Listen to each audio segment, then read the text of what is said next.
ekonom qilamiz, xo'pmi? Non yemaysiz, yog'li ovqat yemaysiz. Qolganlar yeydi, lekin aytib qo'yay. Mana shu uyda top qo'yib, palak yozib, uvali juvali bo'lib, men toshday qotaman desangiz, meni chizgan chizig'imdan chiqmaysiz, tushundingizmi? Xo'p. Ko'zimga qaramang.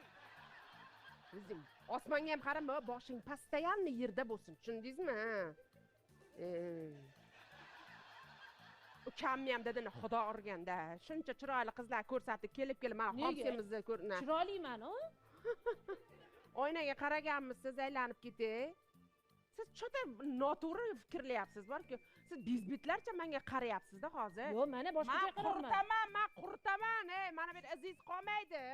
Xo'p bo'ladi. Xo'p bo'ladi. Ziyota gapirmang, tushundingizmi? Xo'p.